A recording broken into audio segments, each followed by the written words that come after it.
भारत के वीरों की गाथाएं। इसी भारत भूमि पर कई वीर योद्धाओं ने जन्म लिया, जिन्होंने अपने धर्म, संस्कृति और वतन पर खुद को न्यौछावर कर दिया। और इन योद्धाओं को सत सत नमन। इन्हीं योद्धाओं में से एक योद्धा शहीद पूनम सिंह भाटी भारत के इतिहास में और वीर योद्धा भूमि राजस्थान की बलिदानी परंपरा में जैसलमेर में जन्मे पूनम सिंह भाटी का नाम अमर है। 5वीं कक्षा तक अध्ययन करने के पश्चात 17 वर्षीय पूनम सिंह भूस्वामी आंदोलन का सत्याग्रही बनकर जेल चले गए।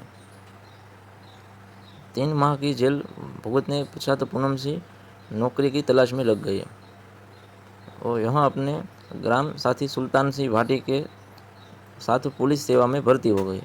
जैसलमेर जिला मुख्यालय में लगभग 120 किलोमीटर दूर भारत पाक सीमा भुट्टोवाला सीमा चौकी पर राजस्थान पुलिस के फुल 4-5 सिपाही के साथ जैसलमेर जिले के हाबुर वर्तमान पूनम नगर गांव का एक नवयुवक पूनम सिंह भाटी अपने देश की सरहद पर हिफाजत में अपने कर्तव्य का पालन कर रहा था।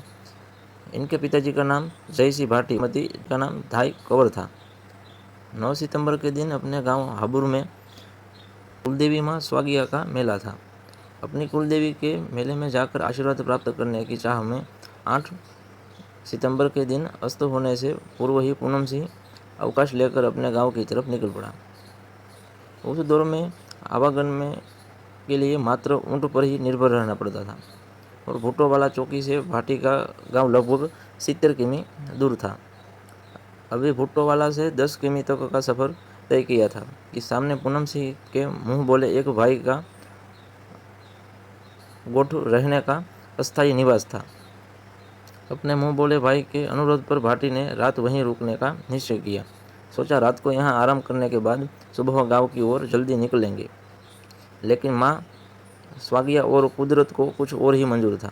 रात को अपने मुंह बोले भाई और उसके बेटे की कानाफूसी सुनकर पूनम सिंह ने उनसे बात पूछी कि आखिर मजार क्या है। भाई ने कहा, पूनम अब तुम्हें अपने गांव की ओर निकलना चाहिए ताकि सुबह माता के मेले में समय से पहुंच सके। कुछ समय पूर्व रात यहाँ रुकने का अनुरोध करने वाला यह भाई ऐसा क्यों बोल रहा है। इसकी सच्चाई भापते इस वीर को ज़्यादा समय खर्च नहीं करना पड़ा। भाई के बेटे ने पूनम के सामने सारी बात एक ही सांस में कुछ यूँ ही रखी। पाकिस्तान के कमांडर अफजल खान के साथ लगभग 40 घुसपैठिया भुट्टोवाला चौकी पर कब्जा करने के लिए चौकी की तरफ कुछ कर चुके हैं, लेकिन आपके तो ड्यूटी से 2 या 4 दिन के लिए अवकाश लिया, इसलिए कह रहे हैं कि आप गांव की ओर निकल जाइए। आंखों में अंगारे उतर आए।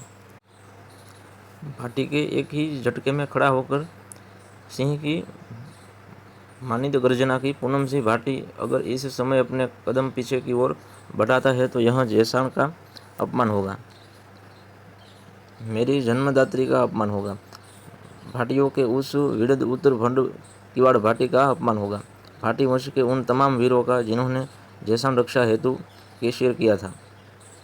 मेरा पीछे की ओर पड़ा हर एक कदम लज्जित करेगा, गढ़ जैसान को लज्जित करेगा। अफजल खान को क्या पूरी पाकिस्तान आर्मी भी नहीं जीत सकती। इतना कहते ही बिजली की गति से अपने ऊँट पर सवार होकर निकल पड़ा। वापिस भुट्टोवाला चौकी की तरफ। रात में चंद्रमा की रोशनी में चारों तरफ फैले थार के इस महान रेगिस्तान का हर एक अंश सोने की तरह दमक रहा था। रात के इसी सन्नाटे में धीमी गति से चलने वाली पवन की साई साई को चिरता पूनम का ऊँट अपने मालिक को ले जा रहा था। अपनी गति की ओर ऊँट जितना तेज दौड़ सकता था उतना तेज दौड़े जा रहा था, माने उसे भी अपने मालिक की तरह अपनी सरजमी की हिफाजत का जुनून सवार हो। आधी रात को पूनम ने अपनी चौकी में प्रवेश किया।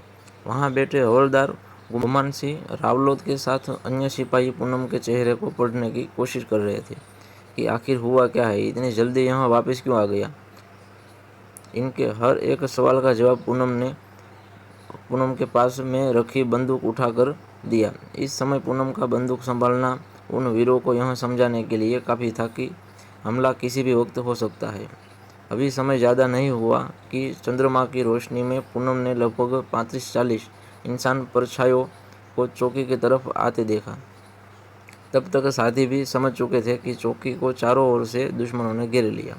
एक क्षण तो पूनम का चेहरा रक्तवर्ण का हो चुका था, आंखों में अंगारे तैर आए, लेकिन दूसरे ही पल अपनी आपको संभालते हुए अपने साथियों को निर्देश देने लगा। हमारे पास गोलियों की कमी है, हर गोली सोच समझकर चलानी है, एक भी गोली व्यर्थ नहीं जानी चाहिए। इतना कहकर रेत के बने अपने बंकर में मोर्चो संभाल लिया। दूसरे साथी भी मोर्चा संभालते हुए पहली गोली चलने के बाद उस चांदनी रात में दुश्मनों के लिए साक्षात महाकाल बनकर टूटा पूनम। माँ स्वागिया के आशीर्वाद से इस बियाबन रेगिस्तान में पूनम और उसके साथियों की बंदूकें रह रहकर आग उगलने लगी थी। पूनम सिंह और उसके साथियों को एक बात निश्चिंत पता थी कि इस रेगिस्तान में हिंदुस्तानी सेना या राजस्थान पुलिस की सहायता मिलनी बहुत ही मुश्किल था, क्योंकि उस दौर में संचार के साधन नहीं थे। मोर्चा लिए पूनम अपने साथियों में लगातार जोश भर रहा था तथा उन्हें यह बता भी अच्छे से समझा दी कि हम हमारे जीते जी अपनी इस चौकी को छोड़ नहीं सकते, इसलिए केवल एक ही रास्ता है कि इन घुसपैठियों का काम तमाम करना। रात के अंधेरे में पुराने हथियारों के दम पर माँ भारत की इन सपूतों ने पाकिस्तानी कमांडर अफजल खान सहित लगभग 15 घुसपैठियों को ढेर कर दिया, जिसमें अफजल खान सहित कुल 7 की मौत पूनम के अचूक निशाने का परिणाम थी। इसी दौरान अपने कमांडर के मारे जाने से विरोधियों के पैर उखड़ने लगे। उन्हें आज समझ आ गया था कि उनका पाला भारत के शेरों से पड़ा है। हालांकि बंदूकें अभी भी गरज रही थी, लेकिन अब हुए एक गोली छूटने की काफ़ी देर बाद दूसरी गोली छूट रही थी। 4-5 घंटे के इस मैराथन युद्ध में हमारी पुलिस की गोलियां लगभग समाप्त हो गई थी। एक बार फिर पूनम के साथियों के माथे पर चिंता की लकीर आ गई, क्योंकि वे जानते थे कि सुबह होने में महज घंटे भर का फासला है। अगर कारतूसों का बंदोबस्त नहीं हो पाया तो चौकी पर कब्जा रोकना असंभव होगा। अपने साथियों की परेशानी देखकर पूनम ने अपने बंकर से बाहर झाँका। पास में गिरी एक पाकिस्तानी लाश के कमर पर बंधा कारतूसों का बेल्ट देखकर पूनम की आंखों में चमक सी आ गई।